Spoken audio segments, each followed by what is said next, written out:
Hi, welcome back to Desikan Cinema. After a long time, we are going to review a movie, Maharaja. Makkal Selvan Vijay Sethupathi. It's a comeback movie. அவர் வந்து ஒரு side character நடிக்காமல் இல்லை ஒரு villain character நடிக்காமல் ஒரு main lead ரோலில் நடித்து இன்றைக்கி உலகம் முழுக்க பிளாக் பஸ்டராக இருக்கிற ஒரு படம். இந்த படத்தை பற்றி சொல்லணுன்னா நிறைய பாசிட்டிவ் ரிவ்யூஸ் ரொம்பவும் பயங்கரமாக அப்ரிஷியேட் பண்ணுறாங்க. எஸ்பெஷலி விஜய் சேதுபதியை இந்த படத்தில் ரொம்ப அப்ரிஷியேட் பண்ணுறாங்க. Vijay Sethupathi already it's a very popular film star. So இந்த படத்து மூலம் அவருக்கு இன்னமும் ரெப்புடேஷன் அதிகமாக இருக்குது. எதனால் விஜய் சேதுபதிக்கு இவ்வளோ ஒரு பர்டிகுலரான ஒரு நேமு ஃபேம் எல்லாம் இருக்குது அப்படின்னா, அவரோட செலெக்ஷன் ஆஃப் மூவி எந்த ஒரு இமேஜும் இல்லாமல் தனக்குன்னு ஒரு காம்ப்ரமைஸ் பண்ணிக்காமல் ஒரு கமர்ஷியல் எலமெண்ட் இதெல்லாம் இருக்கணும் அப்படிங்கிற ஒரு கண்ட்ரோல் எதுவுமே வந்து டைரக்டருக்கு வைக்கிறது தான் அவரோட ஸ்பெஷாலிட்டி. அதனால தான் வந்து இந்த படம் வந்து இவ்வளோ பெரிய சக்ஸஸ் ஆகிருக்கு. எல்லாரும் இந்த படத்தை ஆக ஓகோன்னு புகழ்ந்து தள்ளுறாங்க.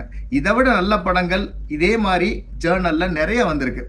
ஒரு எக்ஸாம்பிள் நான் சொல்கிறேன். கார்த்திக் நடித்த நான் மகான் அல்ல அப்படின்னு ஒரு படம் பார்த்துருப்பீங்க. அது வந்து பார்த்திங்கன்னா பயங்கரமான ஒரு மர்டர் மிஸ்ட்ரி மூவி. அதில் வந்து நிறையா வந்து அதில் பார்த்தீங்கன்னா உங்களுக்கு அடல்ட் எலமெண்ட்ஸு, அதே மாதிரி அப்யூஸ்மெண்ட் எல்லாமே இருக்கும். அதே மாதிரி பார்த்தீங்கன்னா மிஷ்கின் எடுத்திருக்க ஃபர்ஸ்ட் பார்ட் அஞ்சாதி அந்த படத்தில் அதே மாதிரி நிறைய விஷயங்கள் இருக்குது. பட் இந்த படத்தில் ரொம்பவும் நார்மலாக சிம்பிளாக இந்த படம் எடுத்திருக்காங்க. விஜய் சேதுபதி வழக்கத்துக்கு மாறாக நிறைய அண்டர் பிளே பண்ணி இந்த படத்தில் நடிச்சிருக்காரு. அவருக்கு நிறைய நடிக்கிறதுக்கான ஆப்பர்ச்சுனிட்டி இருந்தும் இந்த படத்தில் வந்து பயங்கரமாக அண்டர் பிளே பண்ணி நடிச்சிருக்காரு. இந்த படத்துக்கு ஒரு பெரிய ப்ளஸ்ஸாக இருந்திருக்கு. அப்புறம் விஜய் சேதுபதியோட மகளாக நடித்த அந்த பொண்ணு ரொம்பவும் பிரமாதமாக நடிச்சிருக்காங்க. அதே மாதிரி அனுராக் காஷ்யப் நடிச்சிருக்காரு. எதுக்காக இந்த படத்தில் அவரை செலக்ட் பண்ணுறாங்கன்னு தெரில, but he has done a very good job. But அவரோட கேரக்டரில் டேனியல் பாலாஜி இப்போ இல்லை. டேனியல் பாலாஜி இல்லைன்னா பிரசன்னா நடிச்சிருந்தா இன்னமும் பயங்கர பவர்ஃபுல்லாக இருந்திருக்கும். அது வந்து ஒரு கிட்டத்தட்ட ஒரு சைக்கோபாத் கேரக்டர். அதை வந்து அவங்க பண்ணியிருந்தால் இன்னும் பிரமாதமாக வந்திருக்கும். ஏன்னா அந்த அனுராகோட லிப் மூமெண்ட்டும் அவரோட லுக்குக்கும் அந்த லாங்குவேஜுக்கும் சரிப்பட்டு வரல. அதே மாதிரி சிங்கம் புலி படத்தில் சூப்பராக பண்ணியிருக்காரு. ரொம்ப லைட்டான ஒரு வில்லியன் ரோலு. அது வந்து நமக்கு பார்க்குறப்ப தான் ரொம்ப அருவறுப்பாகவும் எரிச்சலாகவும் ஆகும். பட் வந்து அவர் வந்து ரொம்ப நார்மலாக பண்ணியிருக்காரு. நட்டி நடராஜ் எக்ஸ்ட்ராடினரி ஆக்டர். அவர் இந்த படத்தில் சூப்பராக பண்ணியிருக்காரு. இது தவிர வந்து நம்ம பழைய ஆக்ட்ரஸ் அபிராமி நடிச்சிருக்காங்க. அதே மாதிரி வழக்கமாக வர போலீஸ்காரங்கெல்லாம் சில என்ன சொல்கிறது சைட் கேரக்டர்ஸ், மெயின் கேரக்டர்ஸ் நடிச்சிருக்காங்க. படத்தோட டைரக்டர் வந்து நித்திலேஷ் சுவாமிநாதன். இந்த படத்தை வந்து நீங்கள் இந்த பேரை வந்து நீங்கள் டைரியில் குறித்து வச்சுருக்கணும். He is going to be like one of the good director in Tamil industry.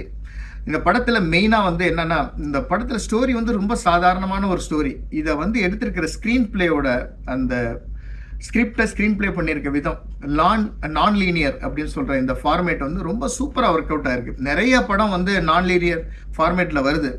அதாவது ஃப்ளாஷ்பேக்கு அப்படின்னு சொல்லாமல் முன்னாடி பின்னாடி, அதாவது 7 வருஷத்துக்கு முன்னாடி நடந்தது, 5 வருஷத்துக்கு முன்னாடி எதுவுமே சொல்லாமல் படம் வந்து ஃப்ளோவாக போயிட்டே இருக்கும்.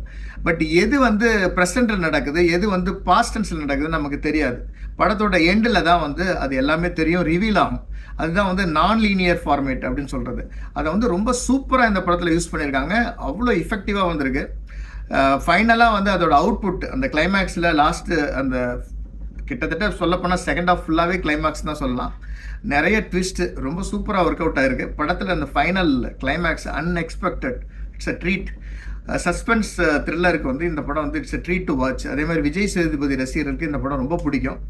படத்தோட கேமராமேன் எவ்வளோ தேவையோ அதை பண்ணியிருக்காங்க. அதே மாதிரி மியூசிக் டைரக்டர் எவ்வளோ தேவையோ அதெல்லாம் பண்ணியிருக்காங்க. படத்தோட எடிட்டிங்கும் ஸ்க்ரீன் பிளேவும் தான் படத்தோட என்ன சொல்கிறது பேக் போன் அப்படின்னு சொல்லலாம்.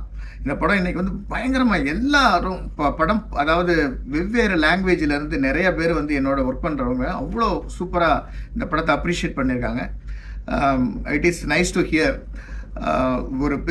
ஒரு சிம்பிளான படம், அதாவது கல்கி, இந்தியன் 2 இந்த மாதிரியான குப்பைகளுக்கு நடுவில் ஒரு சாதாரண சிம்பிளான ஒரு சப்ஜெக்ட் எடுத்துக்கிட்டு படம் வந்து இன்றைக்கி வந்து பிளாக் பஸ்டராக இருக்கிறது வந்து ஒரு பெருமைக்குரிய விஷயம். இதே மாதிரி நிறைய டைரக்டர்ஸ் வந்து they have to come up with this idea.